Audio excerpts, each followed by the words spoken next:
Hello everyone, good morning and welcome back my YouTube channel.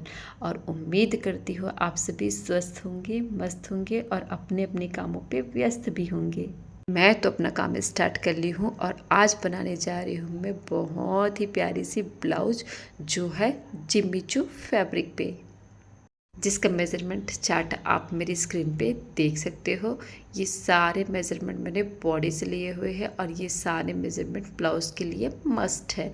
तो फिर चलिए करते हैं इसकी कटिंग एंड स्टिचिंग। सबसे पहले ली है मैंने लेंथ, मुझे रेडी लेंथ चाहिए 13 इंच पे, तो मैंने 14 इंच की लेंथ ली है। 1 इंच जो है वो सिलाई मार्जिन के लिए। इस तरह से 2.5 पे मैंने लिया है नेक विथ। 3 इंच का ले ली हूँ मैं शोल्डर, और शोल्डर लाइन पे ही मैं चेस्ट मेरा आएगा 80 इंच पे, तो शोल्डर लाइन पे ही मैं 80 इंच पे मार्किंग कर ली हूँ। और जहाँ पे 80 इंच पे मार्किंग की है वहाँ से 0.75 छोड़ के जितना भी मेरा एक्स्ट्रा आएगा उसे ऊपर की तरफ छोड़ के मेरा आर्म होल है 15 इंच। यहाँ लूँगी मैं अपने आर्म होल राउंड का हाफ, तो मेरा आर्म होल राउंड हो जाएगा 7.5 इंच। इस तरह से यहाँ पे मैंने आर्म होल लाइन ड्रॉ कर ली है। यहाँ पे कर रही हूँ मैं चेस्ट लाइन ड्रॉ। अब ले लूँगी चेस्ट का फोर्थ पार्ट जो है मेरा 80 इंच पे। इस तरह से अब मैं निकालूंगी अपने आर्म होल लाइन का सेंटर पॉइंट, वो भी आर्म होल की गोलाई देने के लिए। इस तरह से सेंटर पॉइंट निकालने के बाद में मैं इसकी बहुत ही प्रॉपर तरीके से गोलाई दे दूँगी। अब मेज़र कर रही हूँ मैं आर्म होल राउंड। मेरा आर्म होल राउंड थोड़ा सा कम आ रहा है, तो मैं इसे थोड़ी सी गहराई देते हुए फिर से राउंड बना लेती हूँ। अब चलिए करते हैं मेज़र। अब मेरा आर्म होल राउंड जो है वो परफेक्ट आया। तो चलिए कर लेते हैं वेस्ट की मार्किंग। वेस्ट है मेरा 7.25, अपना वेस्ट का फोर्थ पार्ट। और इस तरह से 1 इंच टक्स के लिए ये होगा मेरी फिटिंग पॉइंट। और 1.5 इंच की मैं सिलाई मार्जिन दे रही हूँ चेस्ट पे भी और वेस्ट पे भी।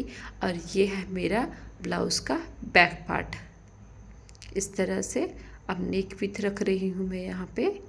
मतलब मेरी क्लाइंट को जो है वो नेक विथ कम चाहिए और ब्रॉडनेस भी कम चाहिए, तो इस तरह से मैं ब्रॉडनेस भी इसका कम ही रखूँगी। 3 इंच की इसकी ब्रॉडनेस है और ये मैं थोड़ा सा यू शेप बना रही हूँ। तो चलिए कर लेते हैं कटिंग। ये हो गई है मेरे बैक पार्ट की कटिंग।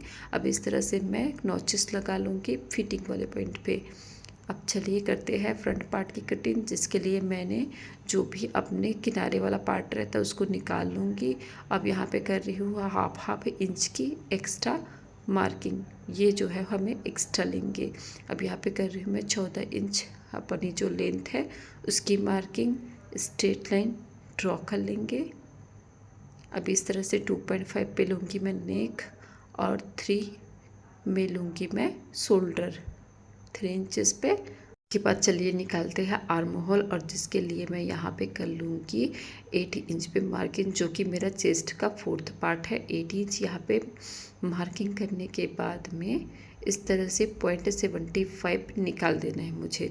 अब 0.75 निकाल देने के बाद में मेजरिंग टेप को वहाँ पे रखते हुए अपने आर्म होल पॉइंट पे जितना भी एक्स्ट्रा बच रहा है मुझे उसे ऊपर की तरफ रखते हुए यहाँ पे आर्म होल का हाफ, मेरा जितना भी आर्म होल राउंड है उसका हाफ मार्क करूँगी। मेरा आर्म होल राउंड है 15 इंच पे, तो मैं यहाँ पे 7.5 इंच पे मार्क कर रही हूँ। इस तरह से आर्म होल लाइन ड्रॉ की, चेस्ट लाइन ड्रॉ की और चेस्ट की मार्किंग की। चलिए अब कर लेते हैं अपेक्स की मार्किंग। अपेक्स है मेरा 9 इंच पे, तो इस तरह से 9 इंच पे मार्क करूँगी। अब स्केल की हेल्प से एक स्ट्रेट लाइन ड्रॉ कर लूँगी और मेरा है अपेक्स टू अपेक्स 6.5 इंच, तो मैं उसका हाफ मतलब 3.2 इंच पे इस तरह से मार्किंग करूँगी। और नीचे वेस्ट पे यही मार्किंग करनी है मुझे, लेकिन इसमें हाफ इंच कम करना है। तो यहाँ पे हाफ इंच कम करने पर मुझे मिल रहे हैं 2.75 इंच, तो मैं 2.75 इंच पे मार्किंग कर लूँगी। एक स्ट्रेट लाइन ड्रॉ कर लेंगी दोनों को मिलाते हुए। अब यहाँ पे कर रही हूँ मैं नेक की मार्किंग, जो मैं 6 इंच पे कर रही हूँ। इस तरह से नेक विथ रख रही हूँ मैं 3.5 इंच पे, थोड़ा सा ब्रॉड रहेगा।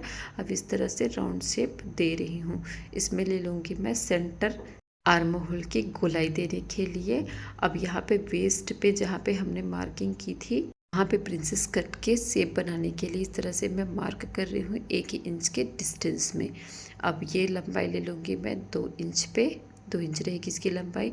इस तरह से मैं फ्रंट क्रॉस निकाल रही हूँ। फ्रंट क्रॉस है मेरा 6 इंच पे। इस तरह से अब यहाँ पे बना लूँगी मैं प्रिंसेस कट का शेप। यहाँ पे मेरे फुल बस्ट और चेस्ट में कोई भी डिफरेंस नहीं है, दोनों मेरा 30 इंच पे है, तो मैं यहाँ पे और कोई भी गैप नहीं दूंगी। बस 1 इंच सिलाई मार्जिन का जो भी प्रिंसेस कट के मार्जिन में लगेंगे वही 1 इंच यहाँ पे ले रही हूँ। बस 1 इंच एक्स्ट्रा ले रही हूँ और यहाँ पे 1.5 इंच ले लूँगी मैं सिलाई मार्जिन का। इस तरह से मार्किंग होगी मेरी। अब वेस्ट में ले रही हूँ मैं 7.5, वेस्ट का मेरा 4th पार्ट, और यहाँ पे मैंने 1 इंच बढ़ाया हुआ है, तो 1 इंच जो बढ़ाया है उसका और 1/2 इंच सिलाई मार्जिन का लेके 1.5 इंच लिया है मैंने एक्स्ट्रा और 1.5 इंच सिलाई मार्जिन का। अब इस तरह से प्रिंसेस कट के शेप को तिरछा मिलाना है अपनी फिटिंग वाले पॉइंट पे, इस तरह से। तो चलिए अब चेक करते हैं कि हमारा प्रिंसेस कट है वो प्रॉपर बनेगा कि नहीं। यहाँ देखिए ये मेरा आ रहा है 5.5 इंच पे, और इसे भी मेज़र कर लेते हैं। इस तरह से मेजरिंग टेप को प्रॉपर बिठाते हुए मेज़र कर लेंगे। ये आ रहा है मेरा 5.5 इंच पे। अगर एक आध तो लाइन ऊपर नीचे होता है तो वो चलेगा, बस ज़्यादा नहीं होना चाहिए। और यहाँ पे तो सेम टू सेम है, फुल बस्ट और बस्ट इक्वल है, तो यहाँ पे हमें मेज़र करने की ज़रूरत नहीं है क्योंकि हमारा दोनों पार्ट जो है वो इक्वल होने वाला है। अब इस तरह मैं हुक और आई जो है वो फ्रंट पार्ट में लगाने में, मेरा फ्रंट ऊपर रहेगा, तो इस तरह से मैं हाफ इंच सेंटर से बढ़ा रही हूँ और कर रही हूँ इसकी कटिंग। यहाँ पे मैंने आर्म होल कट नहीं किया है। आर्म होल जो है मैं पूरा शेप देने के बाद में उसे प्रॉपर एक दूसरे के साथ सेट करने के बाद में ही आर्म होल की कटिंग करूँगी। इस तरह से हमारे बस्ट पॉइंट को एक दूसरे के ऊपर ओवरलैप करते हुए मिलाते हुए हमें चेस्ट की मार्किंग कर ले रही है, मतलब राउंड दे देना है। इस तरह से पूरे राउंड को चेक कर लेना है कि हमारा आर्म होल राउंड सही आ रहा है कि नहीं। ऊपर की तरफ 1/2 इंच छोड़ते हुए और साइड में 1.5 इंच छोड़ते हुए मेरा आर्म होल राउंड सही आ रहा है 7.5 पे। तो इस तरह से मैं आर्म होल की कटिंग कर लूँगी। देखिए मेरा तीनों पार्ट कट के रेडी है। तो चलिए अब इसका मेन फैब्रिक अस्तर को बिठाते हुए कट करते हैं। बस मेन फैब्रिक को हाफ इंच का एक्स्ट्रा फैब्रिक लेते हुए कट करना है। अब इस तरह से मैं अस्तर ज्वाइंट कर ली हूँ मेन फैब्रिक पे। तो चलिए इसे भी कट करते हैं, उसके बाद स्टार्ट करते हैं इसकी स्टिचिंग। तो इस तरह से मेरे सारे फैब्रिक्स जो है वो कट हो चुके हैं। तो चलिए स्टार्ट करते हैं स्टिचिंग। इस तरह से ये मेरा बैक पार्ट है। बैक पार्ट को सेंटर से इस तरह से फोल्ड करते हुए मैं 4.5 इंच पे मार्किंग कर लूँगी दोनों साइड पे। इसी तरह से मार्किंग करती हूँ मैं और इसे इस तरह से फोल्ड करूँगी बैक साइड में टक्स लगाने के लिए। यहाँ पे इस तरह से फोल्ड करके मशीन पे रखे। अब मैं लंबाई ले लूँगी 4 इंच लंबी मुझे टक्स देनी है। इस तरह से डबल सिलाई लगाते हुए 4 इंच लंबी टक्स दे देंगे दोनों साइड पे। ये मेरा बैक पार्ट जो है रेडी है, बस इसमें पट्टी लगाना है। तो चलिए फ्रंट पार्ट में ये प्रिंसेस कट वाला पार्ट अटैच करते हैं। मैक्सिमम मैं तो नीचे से पार्ट अटैच करना स्टार्ट करती हूँ, लेकिन आज मुझे मन कर रहा है कि मैं सेंटर से स्टार्ट करूँ। तो चलिए हम लोग सेंटर से ही प्रिंसेस कट वाला पार्ट अटैच करते हैं। इस तरह से ऊपर की ओर डालूंगी मैं अटैच करते हुए, इस तरह से सेंटर के बाद नीचे की तरफ आते हुए जो भी एक्स्ट्रा फैब्रिक रहेगा वो हमारी आर्म होल या नीचे पे आ जाएंगे, जिसे हम लोग बाद में काट के निकाल लेंगे। इस तरह से बन गया मेरे प्रिंसेस कट का शेप। और चलिए करते हैं शोल्डर ज्वाइंट। इस तरह से शोल्डर ज्वाइंट कर लूँगी, डबल सिलाई देके कर लूँगी मैं शोल्डर ज्वाइंट, क्योंकि मुझे इसका नेक जो है वो पाइपिंग वाली बनानी है। तो इस तरह से मैं सेंटर ले लूँगी, फ्रंट पार्ट का सेंटर। अब इस तरह से नेक का भी सेंटर ले लूँगी और ये ले रही हूँ मैं हुक और आई की पट्टी लगाने के लिए। आप लोग देख सकते हो मेरा फ्रंट पार्ट जो है वो कट नहीं है, पीस से ज्वाइंट है। तो मैंने जहाँ पे सेंटर लिया है उसके दोनों साइड पे इस तरह से सिलाई लगा लूँगी, ताकि फैब्रिक कट करने के बाद मेन फैब्रिक और अस्तर के फैब्रिक में किसी भी तरह का कोई झोल ना आए। अब यहाँ पे हाफ इंच ऊपर और नीचे की साइड पे एक्स्ट्रा रखते हुए मैंने हुक की पट्टी लगा ली है। इस तरह से उसके ऊपर में नेल लगाते हुए इसे एक बार फोल्ड करेंगे। इस तरह से फोल्ड करके इसके ऊपर में स्टिच लगाएंगे। इस तरह से जो भी हमारे सिलाई का मार्जिन वाला कपड़ा है उसको अंदर की तरफ फोल्ड करते हुए इस तरह से स्टिच लगा लेंगे। अब इसे डबल फोल्ड करते हुए अंदर की साइड पे रॉन्ग साइड पे मोड़ना है। इस तरह से ये रॉन्ग साइड पे मुड़ जाएगी। ठीक है, उसके बाद जो भी एक्स्ट्रा पट्टी है हमारा उसे काट के निकाल देंगे और ये बन गई है हमारी पूरी फिनिशिंग से हुक की पट्टी। तो चलिए हम आई की पट्टी भी बनाते हैं। ये मेरा जिमी चू का फैब्रिक है जो कि काफ़ी पतला है, तो इसके ऊपर में ना मैं अस्तर का फैब्रिक लगा रही हूँ ताकि उसमें थोड़ा सा मोटाई आए और अच्छे से बन जाए। ये फैब्रिक मैंने लिया है लगभग 2.5 इंच पे। अब इस तरह से इसे डबल फोल्ड करके रॉन्ग साइड पे लगाना स्टार्ट करिए। देखिए ये जो है वो मेरा रॉन्ग साइड है, रॉन्ग साइड के ऊपर लगाना स्टार्ट कर रही हूँ। अब इसे जो भी हमारा सिलाई मार्जिन है का फैब्रिक है एक्स्ट्रा, उसे इस तरह अंदर की ओर दबाते हुए सीधी वाली साइड की तरफ रखते हुए इस तरह से इसके ऊपर में स्टिच लगाएंगे। देखिए इस तरह से स्टिच लगा के कंप्लीट कर ली हूँ और ये भी मेरी आई की पट्टी बनके तैयार है बहुत ही सुंदर से फिनिशिंग से। अब बनके तैयार हो गई है मेरी हुक और आई की पट्टी।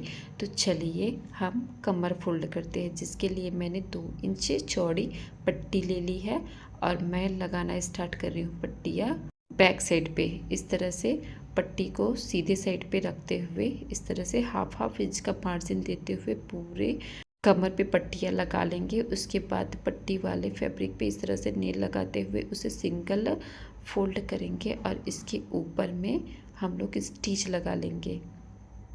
इस तरह से स्टिच लगा लेंगे और जो भी एक्स्ट्रा पट्टी है हमारा उसे कट करके निकाल लेंगे। अब इस तरह इसे रॉन्ग वाली साइड को ऊपर रखते हुए पट्टी को इसी साइड पे इस तरह से बारीकी से फोल्ड करना है और स्टिच लगाना है। देखिए और मेरे ब्लाउज़ के बैक पार्ट का कमर जो है वो बन के तैयार हो चुका है और इसकी पट्टी जो है वो बहुत ही अच्छे तरीके से लगी हुई है, काफ़ी फिनिशिंग आई हुई। तो सेम इसी मेथड से हम लोग फ्रंट पार्ट का भी कमर फोल्ड कर लेंगे पट्टियों के थ्रू। तो इस तरह से पट्टी को सीधे वाले साइड पे रखते हुए हाफ इंच का एक्स्ट्रा फैब्रिक लेते हुए, क्योंकि हम लोगों ने यहाँ पे हुक और आई की पट्टी तो ऑलरेडी लगा चुकी है, तो यहाँ पे पट्टी जो है वो हाफ इंच एक्स्ट्रा लेते हुए इसे मोड़ लिया है ताकि फिनिशिंग से पट्टी लग जाए। इस तरह से नेल लगाते हुए सिंगल फोल्ड करते हुए इसके ऊपर में एकदम ऊपर में किनारे पे स्टिच लगा लेंगे। अब उसके बाद इसे डबल फोल्ड करते हुए उल्टे साइड पे इस तरह से पट्टी के एकदम किनारे में स्टिच लगा लेंगे और ये बनकर तैयार हो गई है मेरा फ्रंट पार्ट, जो कि मैंने दोनों पार्ट बना के रेडी कर लिया है। तो चलिए अब चेक करते हैं इसका लेंथ। तो मुझे लेंथ 13 इंच पे चाहिए था, ये मेरा 13 इंच बन के रेडी है फ्रंट एंड बैक। तो चलिए अब उरे पट्टी से हम लोग पाइपिंग लगाते हैं।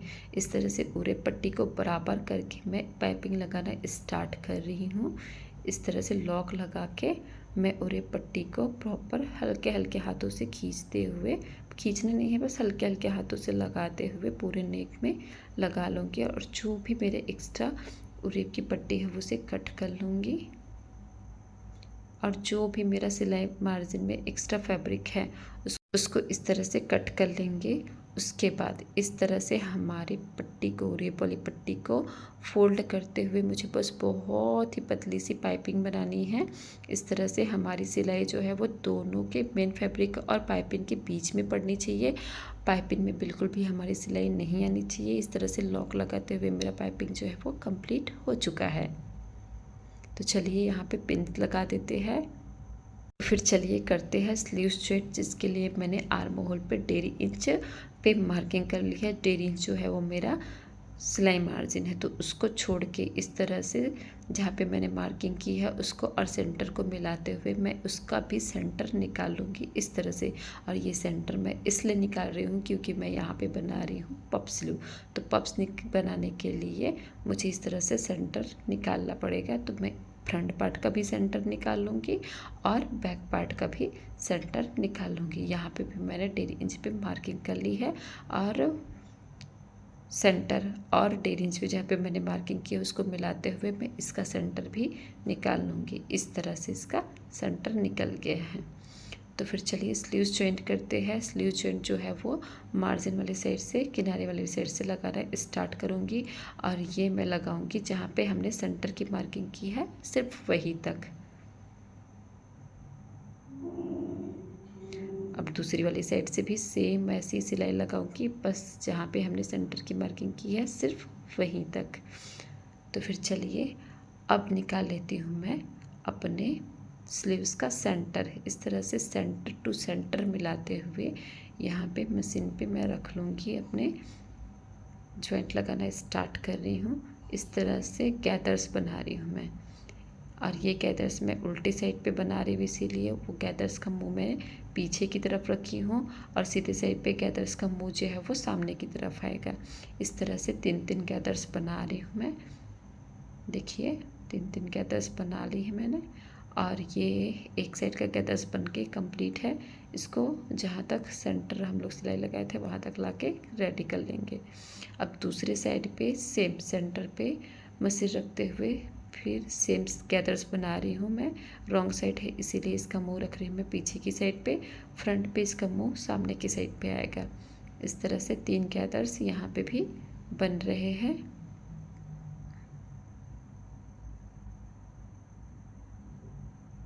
अब सेंटर तक इसका भी जॉइंट लगा लेंगे। देखिए अब एक सिलाई तो मेरी कंप्लीट हो गई है स्लीव में, तो इसे मैं निकाल के स्टार्टिंग से डबल सिलाई लगा लूँगी। इस तरह से पूरे राउंड पे, आर्म होल राउंड पे डबल सिलाई लगा के कंप्लीट कर लूँगी, और दूसरी स्लीव जो है वो मैं सेम टू सेम इसी तरह से लगा के रेडी कर लूँगी। और ये बन गई है मेरी पफ स्लीव, जो कि बहुत ही प्यारा लुक आ रहा है। तो चलिए फिटिंग की सिलाई स्टार्ट करते हैं। इस तरह से मैं अंडरग्राउंड सिलाई लगा रही हूँ, सीधे साइड पे इस तरह से दोनों साइड को बराबर रखते हुए अंडरग्राउंड सिलाई लगा रही हूँ। जो भी एक्स्ट्रा फैब्रिक है उसे कट कर लूँगी। अब ब्लाउज़ को उल्टा कर लूँगी, मतलब उल्टे साइड को ऊपर कर लूँगी। इस तरह से ब्लाउज़ को मैंने उल्टा कर लिया है। इसके बिल्कुल किनारे पे जहाँ पे हमने सीधी साइड पे स्टिच लगाई है उसके बिल्कुल किनारे में उसी के ऊपर एक और स्टिच लगानी है। इस तरह से पूरे लाइन पे दोनों साइड पे सेम स्टिच लगा के तैयार कर लेनी है, और बस यहाँ पे मार्किंग कर लेनी है वेस्ट की, चेस्ट की और स्लीव्स राउंड की। मार्किंग करने के बाद इसे फिटिंग की सिलाई लगा देंगे। और ये मैं हमेशा डबल सिलाई में करती हूँ, तो इस तरह से डबल सिलाई करके किनारे पे लॉक लगा के कंप्लीट हो गया है मेरी फिटिंग की सिलाई। अब इस तरह से मैं 2 लाइन जो है वो एक्स्ट्रा सिलाई देती हूँ। इन फ्यूचर आपको ब्लाउज टाइट या लूज़ होगा, उसके लिए आपके पास एक्स्ट्रा स्पेस रहे, इसलिए मैं 2 सिलाई जो है वो एक्स्ट्रा देती हूँ। इस तरह से मेरी फिटिंग की लाइन जो है वो पूरी लग चुकी है प्रॉपर फिनिशिंग से। अब इसे मैंने सीधा कर लिया है। देखिए मेरा ब्लाउज पूरी तरह से रेडी हो चुका है। अब इसके बैक पे लगाते हैं एक प्यारा सा फ्लावर डिज़ाइन, जिसके लिए मैंने इस तरह से सेंटर ले लिया है। ब्लाउज़ के कमर का भी सेंटर ले लिया है, गले का सेंटर लेके दोनों का इस तरह से सेंटर निकाल रही हूँ। और सेंटर लेने के बाद में इस तरह से सुई धागे की हेल्प से जो मैंने फ्लावर बनाया हुआ है उसे टक कर लूँगी। और इसके पफ स्लीव का वीडियो और इसके फ्लावर मेकिंग का वीडियो जो है वो आपको अलग से मिल जाएगा, जो बहुत ही जल्द डालूँगी मैं अपने चैनल पे। आई होप आप सभी को मेरे ब्लाउज़ का ये डिज़ाइन और इसकी कटिंग एंड स्टिचिंग जो है वो ईजिली समझ में आया हो अच्छे तरीके से। अगर आप मेरे चैनल पे नए हो तो इसी तरह की ट्यूटोरियल वीडियो पाने के लिए मेरे चैनल को सब्सक्राइब कर लीजिए। And thanks for watching.